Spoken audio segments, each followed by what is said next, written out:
team members, Dr. Dale Matchek from the Economics Department giving us an economics perspective, Dr. Dale Moeller giving us a historical perspective on this book and its ideas, and then Dr. Alexander Tokarev, who will be giving us a chance to discuss the linguistic aspects of the book because Ramaswamy emphasizes language so much. We'd like to share, too, that this book was selected as part of our Omniquest program prior to the author announcing his candidacy for president. We've been asked about whether this is any form of an endorsement, and it's in no way a form of endorsement. We, as always, recommend that you do your own research, decide on your own candidates, and exercise that precious right to vote if you have it in the United States. We know there are some internationals joining us as well who may not vote in the United States, but we hope that you vote wherever you are able to. So the Omniquest program is something that is a thread throughout our entire community at Northwood University, and it goes back decades already, and it's something we've been working with our faculty leadership to enhance, and this discussion is a way to bring these powerful ideas to life. And I'll wrap up with a call to action for you to nominate books for future Omniquest selections. But I would like to turn it over to Dr. Dale Matchek, who's going to give us an overview of some of the key themes and ideas in this book, and then proceed into the panel discussion. So thanks for joining us. Thanks to those who joined us online, and away we go. Hey, well, thank you, Kristen. It's certainly an honor to represent the faculty this year's Omniquest panel. Grab the mic, please, so people online can hear better. Thank you. Okay. I just wanted to express my gratitude for being invited to participate on this year's Omniquest panel. It is an honor. And I think I will begin by getting interactive right away. How many of you think about the Roman Empire at least once a week? A few of you. You may recognize that was kind of an internet thing going around. People asking, normally women or wives asking their husbands or boyfriends, how often do you think about the Roman Empire? And surprising result, but most of them are thinking about it a lot of the time, and that's certainly true of our Omniquest author, Vivek Ramaswamy. Of course, he's thinking about the Roman Empire. Apparently, he's been thinking about it his whole life because he took Latin as a student, and he says he hung around after class, the classic nerd, talking to his teacher about Rome, and he was really into it. And apparently, he's still into it because he devotes a couple of chapters to it. But he's trying to draw some of the parallels between what he saw as the decline of Rome and things that are happening in the United States. So I don't want to mislead you into thinking that that's the entire part of the book, but he does think the United States is in something of a turning point in our history. He is concerned about our culture. And in particular, he believes that we have given up our what he would consider to be our traditional identity as a nation of underdogs and are becoming increasingly a nation of victims. And that's the way we see ourselves. And that's the way we are incentivized to see ourselves, that we're rewarded for viewing ourselves in that way. So first of all, I am going to, I think, try to clarify what he means when he gives us this underdog idea. He talks about Horatio Alger books being so popular at the turn of the last century. And as you know, Horatio Alger was this always this young hero who, by a combination of luck and pluck, would succeed against the odds, going from rags to riches, and we're all cheering for him all the way. And those books were popular for a reason. He thinks that Americans identified with those stories, that everybody could see themselves a little bit. And so I'll just share a personal thing. I believe in those stories. There are a lot of people today who would say Horatio Alger stories are a bit of American folklore. I don't agree because my own family history confirms it. I had one grandfather who, lost his father at an early age and had to go and support his family by working in a coal mine when he was 13 years old. And he made something out of his life. And that's what he means by the underdog, somebody who faces hardship and succeeds against the odds by a combination of luck. He doesn't disregard the role of luck and good fortune, but primarily we root for their success because it's rooted in their character, in their virtue, in their excellence. And so when they succeed, we see it almost as an inevitability. It's a consequence of who they are. And he wants Americans to start thinking about themselves that way, that success can be almost inevitable based on the character that you have. And my other grandfather, he had an abusive father. He ran away from home when he was 13 and made his way in the world. Both of them, obviously, 8th grade dropouts, but other kids went to college. So I am a product, I think, of a Horatio Alger background, as I'm sure a lot of Americans are. And that's the way that I was encouraged to think about it. So I think about, what would my grandparents think about a world in which being a victim is somehow an asset, that being a victim in some way will aid you in your ability to impress people for employment, promotions, etc. I don't think they would understand that. And so I think that's what he's saying. In many ways, the victim mentality is similar to the underdog, except in the process by which you go from hardship to success. So the victim faces incredible odds. They succeed in the end. We cheer for their success. But the process is, instead of looking inward, it's more they look outward into society and they say, okay, how does society have to change for me to succeed? What does society owe me because of what I have suffered or because of who I am and my identity and so forth? So he sees evidence for this, for example, in the fraud that's being committed in college applications, where people will check off certain boxes regarding their identity in order to benefit, because in many cases that becomes a very important part of the admissions process, whereas colleges give up on SAT scores, for example, as a way of determining, who should get in and who should get out, because SATs are somehow, create disparate effects between people of various groups. So anyway, I don't want to belabor that point because I've been asked to talk about some of the economic aspects of the book, so I will. So what are the consequences of moving from an underdog mentality to a victim mentality? One of the economic consequences, he says, and he's very frank about this, is laziness. He calls it a laziness culture. And he talks about going on Reddit and looking at the threads that are dedicated to not working, and how people are, celebrated for their ability to bring home a paycheck by doing as little as possible, and how people justify this by, in some cases saying, society has created all these expectations, and they want me to work hard and more than I want to, etc. But I'm going to get back. I'm going to show them I'm going to work less. And this is reinforced to a certain extent by our public policies, especially during the pandemic, when we literally forbade people from working and then sent them a check and then kept on doing that long after it was necessary.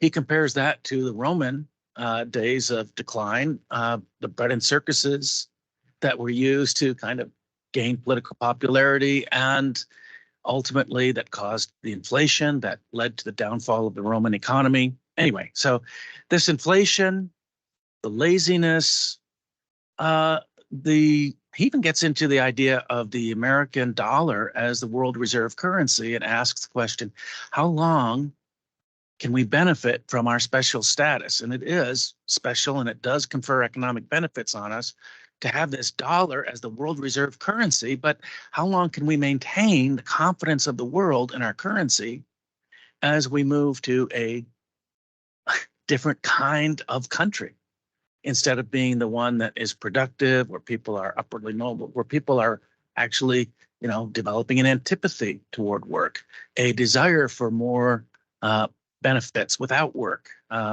which leads to inflation and things like that. So he's very concerned about that. He's also comparing the disinflation that happened back in the 1980s. We had a period of inflation, and we were able to get rid of that through higher interest rates, tight monetary policy. But at the same time, he says we augmented that with policies designed to promote productivity, deregulation, right?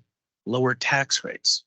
Where he says now we're trying to cure that inflation, but instead of using our other policies to aid that supply side, we're using our other policies to inhibit productivity and supply, right? So, encouraging people not to work, as well as higher regulations. I mean, just to give you an example, supposedly the Cure Inflation Act was supposed to cure inflation. We know it didn't, but we also know it was loaded with burdensome regulations, particularly labor regulations. So if you wanted to get in that government gravy train and do some of those projects and win some of those contracts associated with the public spending, you had to basically ignore a big chunk of the American labor force and hire the people that the government wanted you to hire. And that's actually not going to make American productivity grow. It's not going to grow the economy. As the economy doesn't grow, the concern is that people will fight over their slice, their share. So he's concerned about that. I think those are legitimate concerns. So what's the cure? Well, among other things, he says we need to move to a meritocracy. We need people to, we need to restore their faith in the meritocracy and the Horatio Alger stories. How do we do that? He says, well, maybe we need to recognize, first of all, that there are people that do face special hardships. So he's talking in particular about, I guess the stereotypical Trump voter, the person who, maybe lost their manufacturing job in Ohio or Pennsylvania, and maybe is concerned that maybe immigrants stole my job or whatever. I don't think it's true, but that's, if there's anything to that, he says, wait a minute, hardships are real. They do exist. And we have policies that we need to have to grow the economy, including free trade, including, innovation and what Schumpeter called the creative destruction. So there are going to be winners and losers in that. We need to actually do something about the losers. So he's suggesting, among other things, that we need to have a more thoughtful, more effective way of helping people transition from one form of employment to another when their jobs are displaced by foreign competition or automation. He doesn't really get very specific on this. He just says we need to make it a priority. Otherwise, people are going to see themselves as victims. Okay? We need to help them think of themselves as powerful and in charge of their own future. And sometimes that takes investments in education and various types of interventions. The other thing he says is people need to think that the game is fair. He really believes that people are concerned about fairness. He talks a lot about philosophers like John Rawls, Immanuel Kant, Robert Nozick. And he says, people will believe in meritocracy and they'll stop thinking of themselves as victims if they think the system in which they're working is fair. Well, he thinks, and he suggests one of the ways to make it more fair is an inheritance tax. He throws out the number 59%. Now, on this point, I think he and I see things differently. I think in many ways, up to this point, his philosophy, his belief in personal responsibility is kind of consistent with the Northwood idea. I'm not sure he's aware that we already had a much higher inheritance tax rate. It used to be 77%.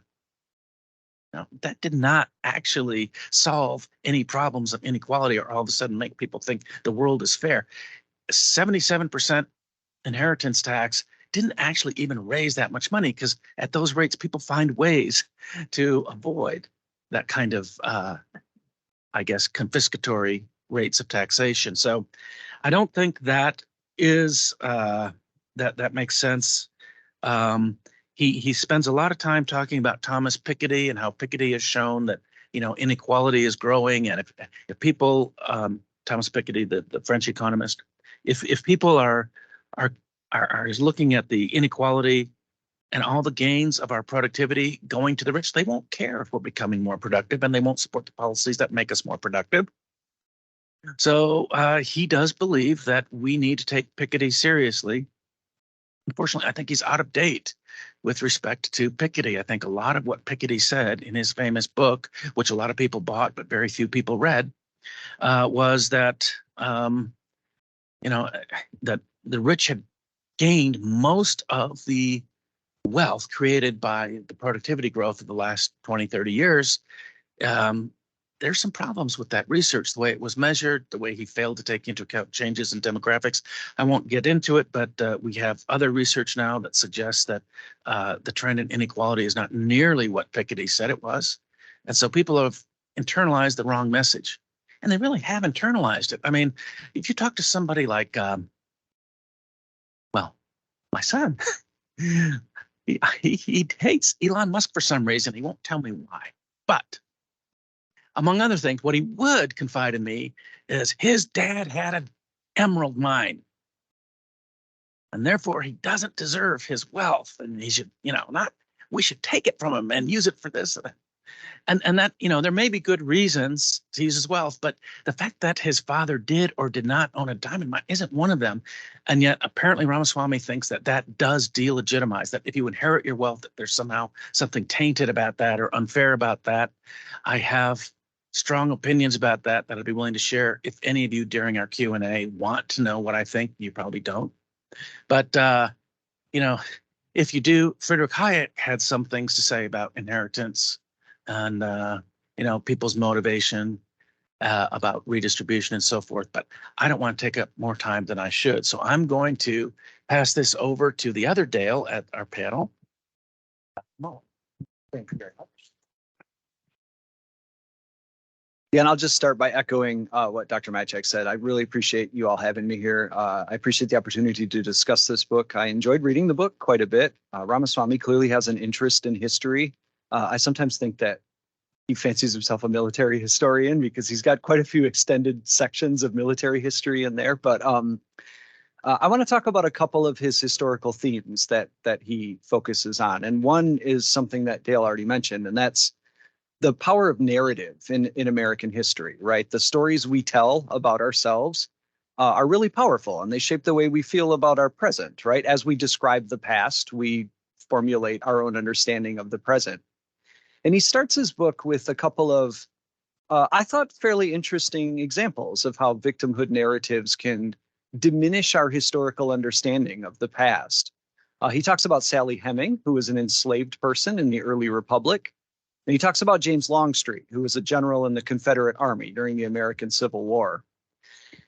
And he argues that both of these people have been inflicted with a victimhood narrative in spite of what they accomplished during their lives. So for Heming has been reduced to a very two-dimensional victim understanding of an enslaved person in the early Republic. And he says that James Longstreet, as a Confederate general, and of course they lost the war, right? He became the scapegoat that the South blamed. It couldn't have been Lee's fault. It couldn't have been our ideas' fault. It was all the fault of this one guy who became the victim of the Southern lost cause narrative. As a historian, I find those understandings, what's the word, boring? They're frankly boring, right? To just kind of go back to the past and say, oh, that person is a victim, period, leaves them very underexplored, in my opinion. Like he mentions that Sally Heming was an enslaved person, and that's a really important part of her identity. It's probably the most important part of her identity.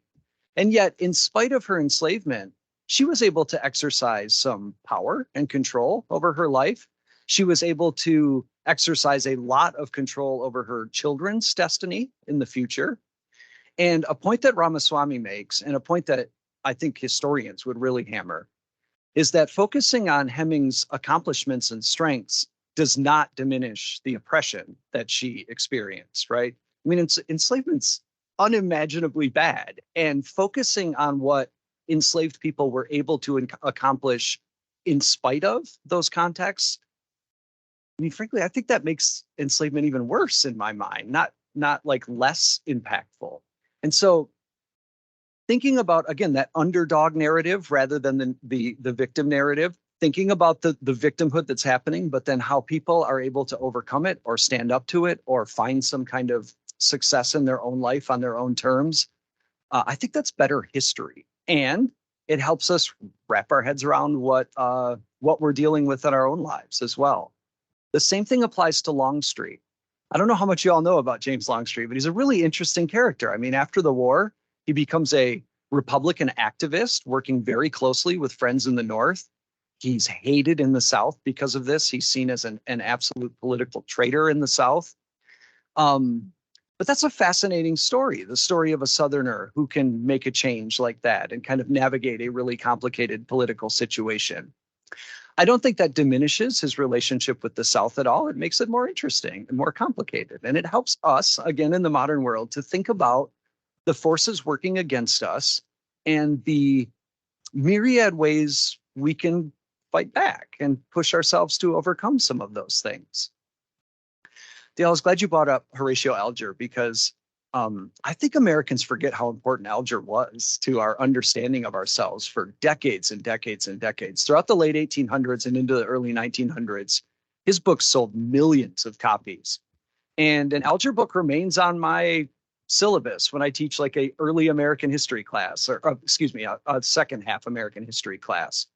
I have students read a book. It's called Ragged Dick. It was his most famous book that he wrote, 1886, I think.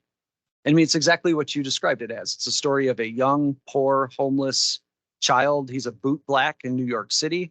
And over the course of 150 pages, he learns how to read and write. He befriends people who teach him how to dress appropriately and act appropriately and the right circles to run with. And by the end of the book, he's become a successful businessman. And of course, he turns around and begins helping other people make their way up through society. That's not just a story, although it is fiction. I mean, Horatio Alger is writing fictional books. It's not just fiction, though. That's a way that people really did understand how American history worked. I was thinking about all of the people, you know, if you just made a list of like, I don't know, the 25 greatest Americans or something, I think all of them kind of conform to that underdog story, right? Abraham Lincoln coming out of a log cabin, Henry Ford tinkering on an automobile in his garage, trying to figure out how that stuff works. That's all a story that kind of goes like this, right? It starts with adversity and then ends with success. Ramaswamy argues that the victimhood narrative is either flat or downward, right? I mean, there's nowhere to go if victimhood is kind of the end of the narrative. And so as a historian, I really appreciated that, actually. It's like three-dimensionalizing the past for us. The second big thing I'd just like to emphasize is I thought he did a nice job talking about how in the late 18 and early 1900s, victimhood became the most effective legalistic language in the United States, right? Especially focusing on the 14th Amendment and things like the Due Process Clause and the Privileges and Immunities Clause. The way courts ruled on that in the wake of the Civil War and during the New Deal, it really did make like the most effective way to get your agenda accomplished is to like be a victim. That's what the courts were listening to. That's the way the decisions got made. I thought his focus on the slaughterhouse cases was really interesting. He was kind of teasing out how the way we define rights of citizens versus people and which rights apply based on your state versus on the nation. I thought he did that was some really interesting stuff that he was teasing out there. I think we can all feel that in the modern world, that like the legalistic language of victimhood is really potent. And it's something that gets wielded a lot by a lot of people. That didn't just happen. That's the product of 150 years of legal evolution. The final thing I'll say before I hand off the microphone, he spends a lot of time with these comparisons with Rome. And I liked a lot of the comparisons, but I also thought some of the comparisons were a little bit broad, right? Rome's a big place and it was around for a long time. And, you know, for a second there, he talks about the difference between republic and empire and how like it's a little bit blurry when we go back and talk about the difference between the Roman Republic and the Roman Empire.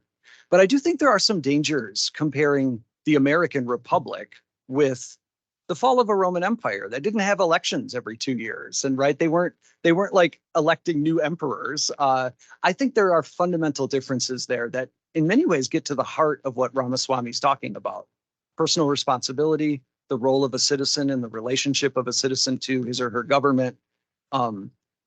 I don't know how important those things were to Romans at the end of the empire, because they weren't living in a republic anymore. They were living in an empire where there's an emperor in charge. So anyway, I thought those were really interesting comparisons he was drawing out, but I do think sometimes he wasn't as detailed as I would have liked him to be historically. But anyway, that's a soft criticism for sure. Thanks so much. I'll hand it over to Dr. Tucker. I started teaching in Bulgaria in 1990. A decade later, came to the United States and continued to teach. And I had given thousands of lectures before I attended a conference in Traverse City. And I learned there is a way to do it that's much more fun and much more effective. And that's to include all the brains in the room in the process of figuring things out. So we had one sage on the stage, another sage on the stage. What I'm going to do now is facilitate a discussion, small group discussion, and then some sharing. All of you have a set of quotes, 11 quotes provided on the chair that you sit. And I have left number 12 for you to add your favorite quote. If you don't have the hard copy or a digital one on your phones, it doesn't have to be word for word, something that struck you as interesting to talk about in the book. You can add that, and that's how I have half a dozen of my students here, so you know what's going to happen now. We're going to have small group discussion. So find people you want to work with, share some of your thoughts, look at some of the quotes that I suggest we discuss. And if you choose something different, well, just fill in the blanks here in number 12, pick your own quote. And then let's talk about it. Okay. All right, guys. Find people to work with. How much time do we have? Let's see. Okay, we have about 30 minutes left, so 5 to 10 minutes. I'll figure out from the time when you start going quiet that it's time for us to start talking.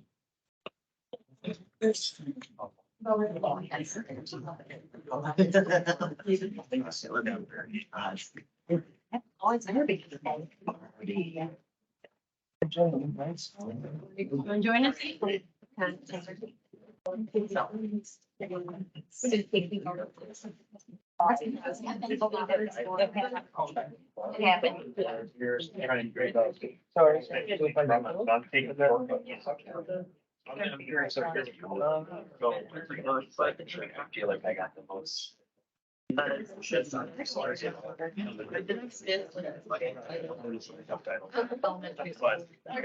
You already had another test. I was like,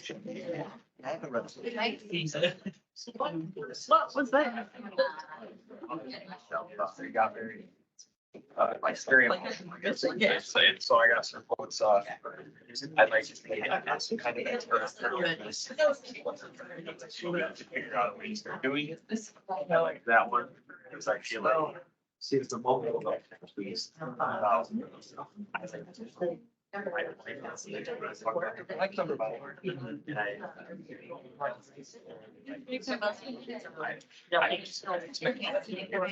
Here's what they're saying. People suffer. Take away my kingdom.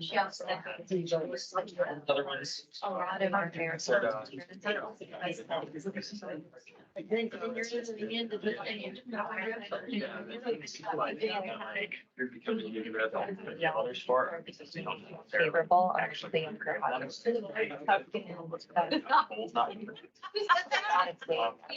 you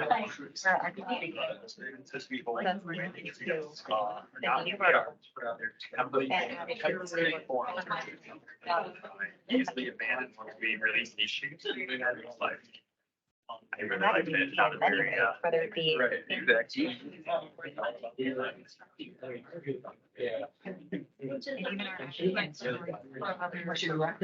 Oh, yeah. As much as you can communicate or convey kind of the. Yeah, we're looking for like that or language right now. There's a clear field that you can't not say. Generally get the. You're saying a certain way. It gives them a bargaining chip. I find that development fascinating. Language is one of the most natural things we have. Language around forever. Accents are adaptations, natural adaptations. Everyone goes, no, let's talk like this. Natural evolution. But now, for the first time, language means constructed. It's a little scary because it's not like natural perspective.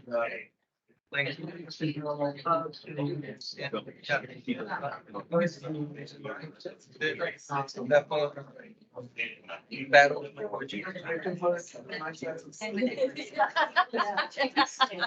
Right. When you're Yeah. You say that. I know it, right? Right, that's the one that's left. Yeah.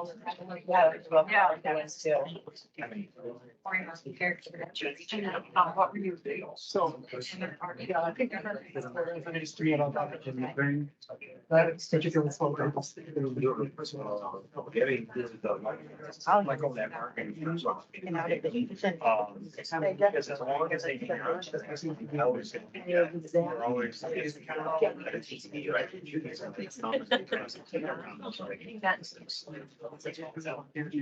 You don't want to be judged.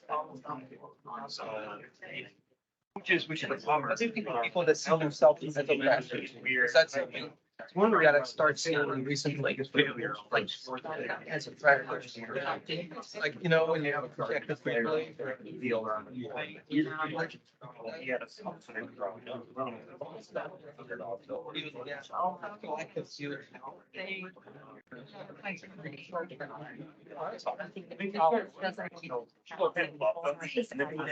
That's a nice.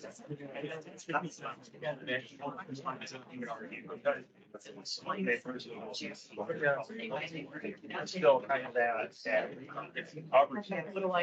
weird that it's also.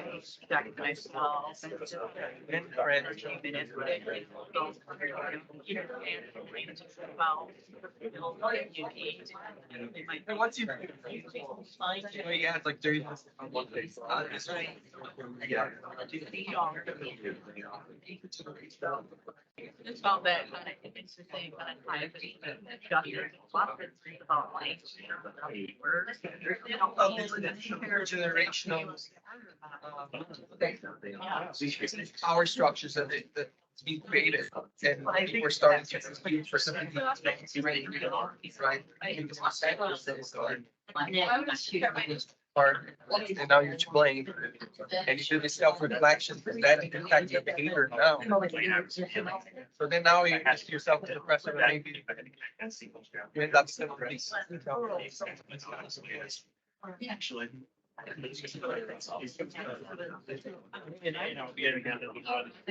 Bias, and it's the way I operate. Has there been situations where I feel like, let's say people have been unfair? It doesn't mean that I'm going to forever say I'm a victim of what I did. I want to stay in that place in that moment. I'm going to go be. It also doesn't mean that I sit there and celebrate or that I try to act as I guess I'm the act of the world. But then there is also a perspective. 5 or 4 years ago, around my years, but it's now. And sometimes I try my friend get this phrase, I don't feel my confidence. So we're related to credit. It's isolated bad. It is really good for it's part of that don't anymore. And not that I want to continue to, I want to continue to make. fight check situation. I everything's a more protected. So I think that, now that's a little harder to do from a brand or. It also doesn't mean that I'm very public, but saying that, oh, well, this person can't ever work again, or they can't ever have a fulfilling life because they produce on it. You know, whether it's together.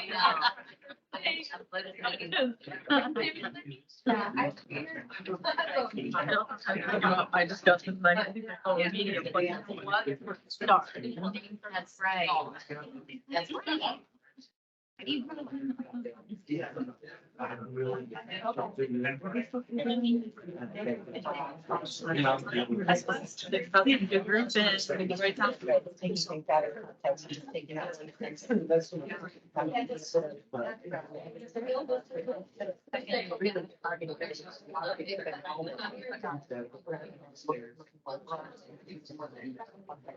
Of course, that these words, actually, you know, I mean, it's not, it's like, yeah, it's looking like that.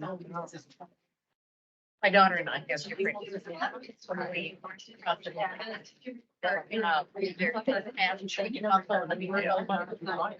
I have a family.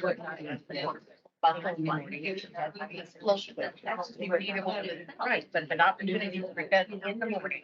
As a chronic kid, able to get to the brain, training and gaining older than I felt more lucky for me. I can use it. Unlucky for her, it's not that she has bad luck. May we start in a couple of minutes?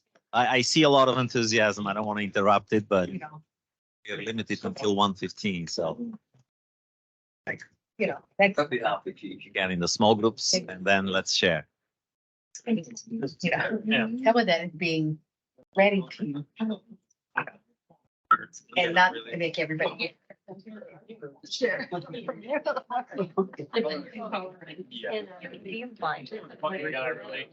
really want You know, it was. more and more athletics in there. There's also like that go out and say, oh, you need to have that. You should be able to play because you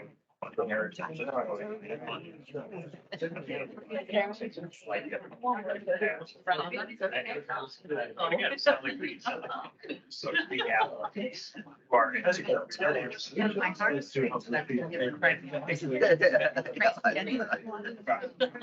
Into the women. Here, where, you know, we didn't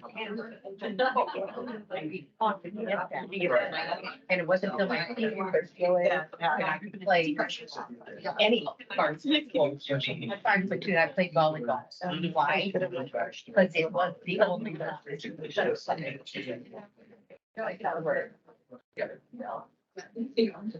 That's unlucky for me. It's based on but you know, and so to say that you know, we had to make some capital. Yeah. I don't think. There's more than it's not that. Okay, who would like to begin and tell us your favorite quote from either the 11 I gave or something that you chose and what you think about it? It's always hard to be the first. Right. Okay, Mark. The microphone? Oh, yeah. Oh, well, Absolutely, because we have people online, so I'll be the one to take the microphone to each one of you. Well, the quote that resonated with our group was number 7 on the list, words are not violence. It is entirely up to me whether I get hurt or not, and I choose not to be harmed. And so number 7. So what we discussed is how that just puts the power of agency and personal responsibility and individual freedom on us. And I think what the parallels that are coming out to me as I listen to both the Dr. Dale's talk is that the victimhood identity, there's a strong parallel with a fixed mindset that I'm a victim. I can't change this, so I'm just going to cry loudly about that. Whereas the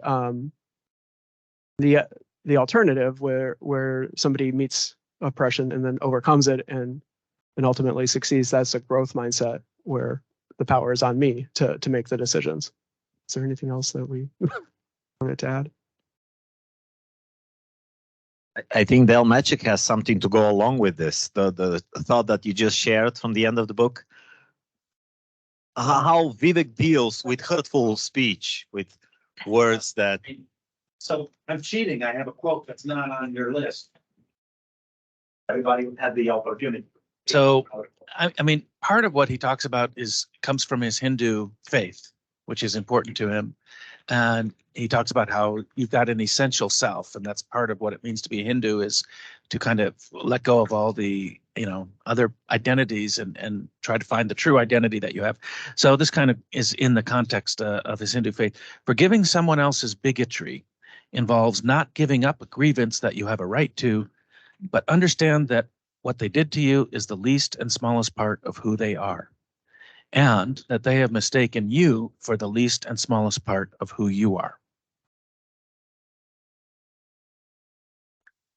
Who has other thoughts, other quotes that you would like to comment on? Yes. Sorry. So we had quite a few that were our favorites because many of them bled into one another. But personally, for me, number 3, American culture seems to have been overtaken by battle, using language to exert social control. I've observed through this quote that through steady cultural attitude shifts, our views on how family, business, and government is becoming heavily distorted because of how much our attitudes towards our values of where American history has come from is no longer becoming a priority. Thus, it's changing how we value all 3 of these components, as well as other more holistic aspects of our country as well.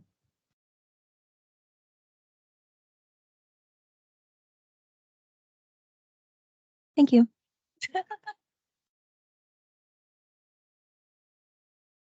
Can comment on what other people have already said.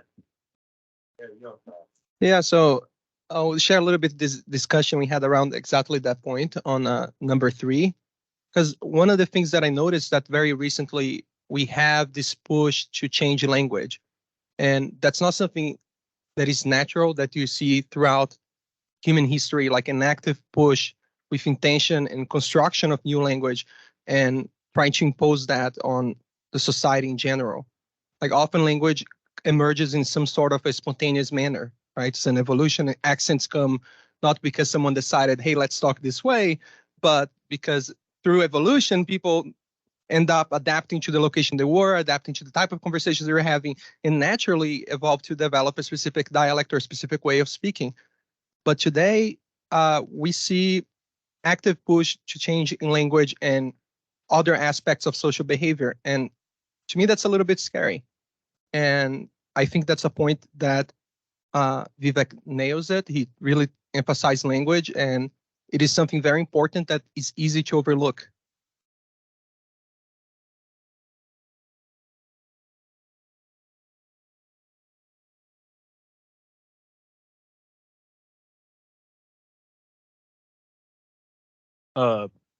Me and Professor Ring talked about, we looked at the whole chapter, chapter 8, but we specified on, I'm not some kind of expert on forgiveness. Most of us are not, but we need to figure out a way to start doing it. So I brought that up to begin just because I felt like I connected with it very well. But then Professor Ring gave a good point about how forgiveness might not always be just from the victim, how forgiveness might also come from the person who did the hurting. And he gave an example that I don't believe was in here. It was, I don't remember what your example was. Here to explain.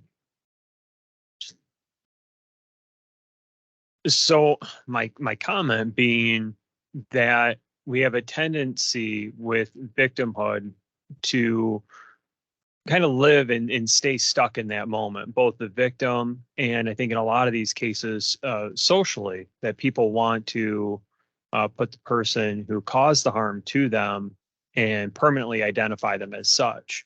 And what we don't do is we don't, and I think a little bit going back to the point of seeing people at their smallest or their weakest moment or form, we don't give them the opportunity to grow beyond that. Because what we do is we kind of lock them into that by identifying them as a bad person. And in a lot of cases, you're finding that person at their weakest moment. I think all of us could probably relate to that. We've all done something at some point in our lives that we would say that's a very small moment of ours, and that we're glad, I think in a lot of cases, probably for us, that not a lot of people know about it, because then we feel that, you know, we get to grow beyond that, and not everyone has that. So I think from a society standpoint or societal standpoint, it's very important to use forgiveness. It's healthy for the victims. We talked a lot about that over the last several years as a society, to be able to grow beyond it, to not just simply identify that permanently. But I think it's also important for the people who do it, the people who cause the harm and cause the hurt, that they have the opportunity to grow as well. Otherwise, we're going to stunt a lot of society as a result. Thank you.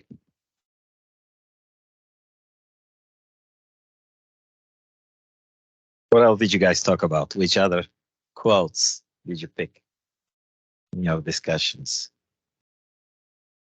I mean, I selected so many about the language because of my socialist past.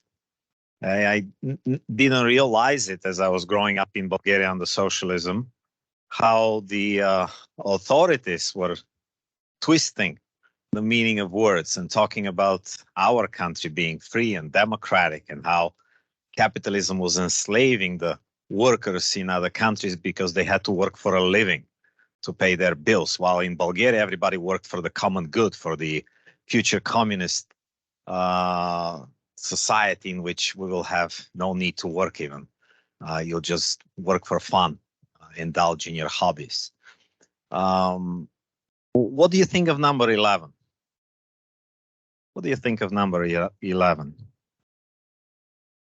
This is the one that I find the most eye-opening on the dangers for us as Americans. And why is my students discussed in class? We covered a short article by Ben Sasse, a senator from Nebraska, and it was on the American idea, explaining what it is, why it matters, and why it's in jeopardy. So the American idea is under attack. America is, Vivek says, at a danger of falling apart if we keep doing this to ourselves. What did you think? Did any group discuss number 11? Okay, let me read it aloud. We hurl competing tales of victimhood at each other, trying desperately to grab as much as we can before the nation's body falls apart, not caring that our grievances are what make it fall apart. Do you think Vivek is right? What do you say? Have you seen any specific examples? Okay.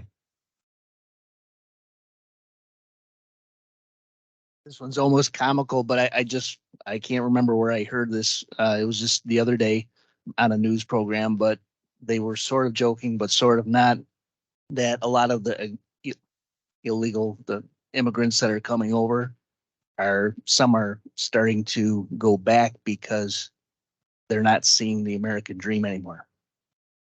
It's already fallen apart in their eyes. So it kind of, yeah. Us, the world will come to be seen in Yeah. America, and thus there will be, of course, in addition to what we are talking about, the economic impacts. The dollar losing its international status As global reserve currency. It's all psychological. In the field of economics, as Hayek put it, things are what we think they are. And if we think that we are bad, well, we become bad. Okay, that's how yeah, perception is everything here. Okay. Does anyone have any questions perhaps for the two speakers today? Microphone is yours. You want to comment on anything? Okay. I have a question about the Roman Empire. So what similarities can you see between the fall of the Roman Empire and where the US is right now? Which one you think it's a valid comparison?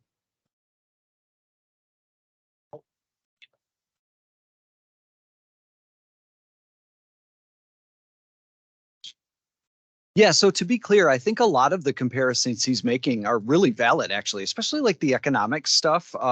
Rome was bleeding money at the end of the empire, and I mean, you can see a lot of parallels with like the overspending and the overextension of an imperial or a national budget, whatever you want to talk about. I think the economy is definitely there.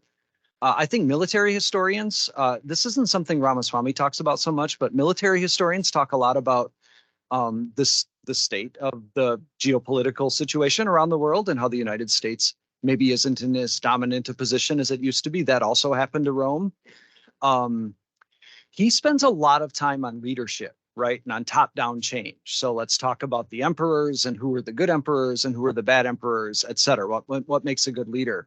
This is one of the places where I tend to diverge with him because I think a lot of historians would be looking more for bottom-up change instead of top-down change. Like the emperor can say whatever he wants, but those problems, economic and military, and even narrative problems, which are also infecting Rome at the time, those are baked into the people, not necessarily coming from the leadership. He seems to have a lot of faith in a single leader's ability to like change the course of a nation or something. And I'm not saying that's not true, but I do think that when we look back at Rome, which had 7,500 million people at its height, that's a lot of moving parts to ascribe to, the son of one emperor or something. Maybe the simpler way to say that is I tend to think of Roman politics as a reflection of things rather than a driver of things, although it's not 100% either way, right?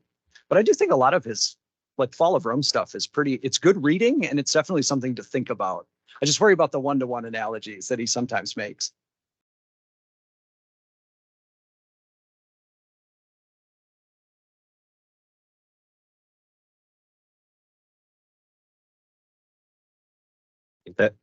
Andrew?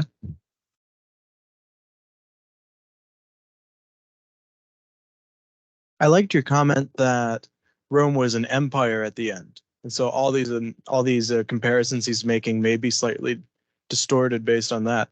What can you tell us about the fall of the Roman Republic?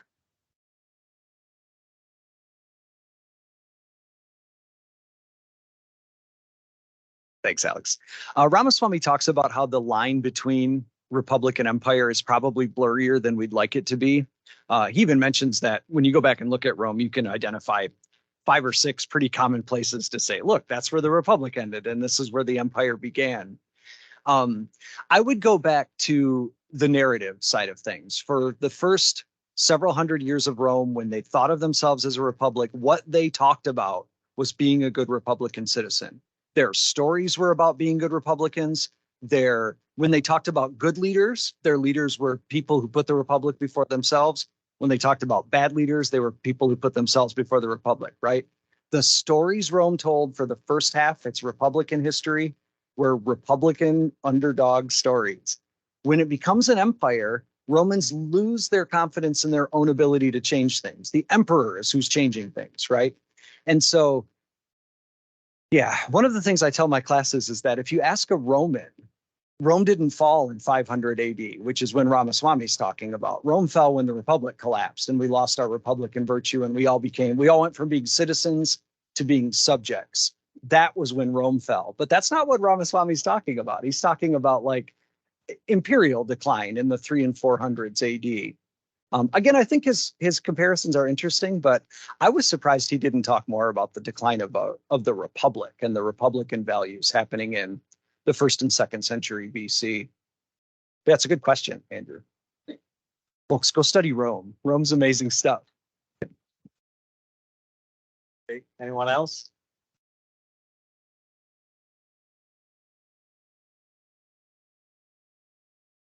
I don't want to dominate. I do have one final thought. One thing I was surprised Ramaswamy didn't talk about was the impact of the internet on all of this stuff, that maybe all of this is just born out of the social media age. I was thinking about number 11 here. We hurl competing tales of victimhood at each other. Was that even possible 20 years ago, to hurl competing tales of victimhood? I mean, I suppose you could hurl it, but nobody's listening 20 years ago, right? There's something about the virality of victimhood that I think is missing in this book. Victimhood has a real cachet online. And so, yeah, I sometimes wonder if maybe this isn't a technological story instead of a political story. But that was just something I was thinking kind of as we were talking about this.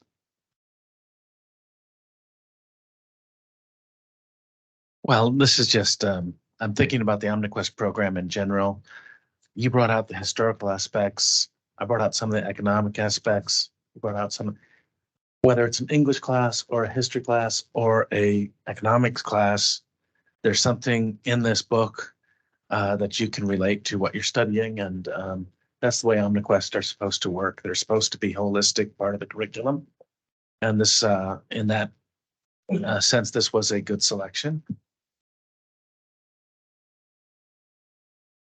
Any final thoughts, Alex? We would appreciate if you guys pitch in with ideas for next fall.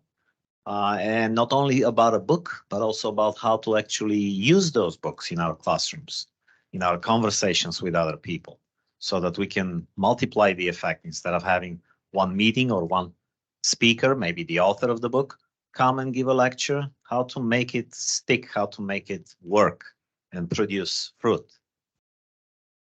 Okay, well, thank you all to our audience, both in the room and online, for investing your time today in discussing some important ideas and really interacting with each other on things that pertain to the Northwood idea and the Northwood philosophy.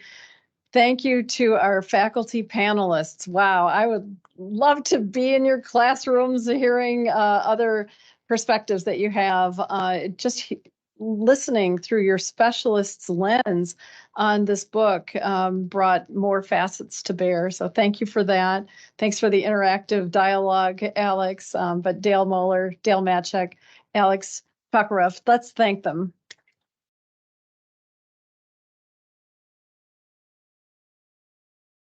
And we know it's a busy time of the semester to make the time to do this, so we really appreciate that. And also to our audience, we, as was mentioned before, our Omniquest program is something that goes all year round, and we may have some more programming on this book in the spring semester, but our spring semester selection is Leadership and Self-Deception, and it's published by the Arbinger Institute. So unlike some of our others, it doesn't have a specific author.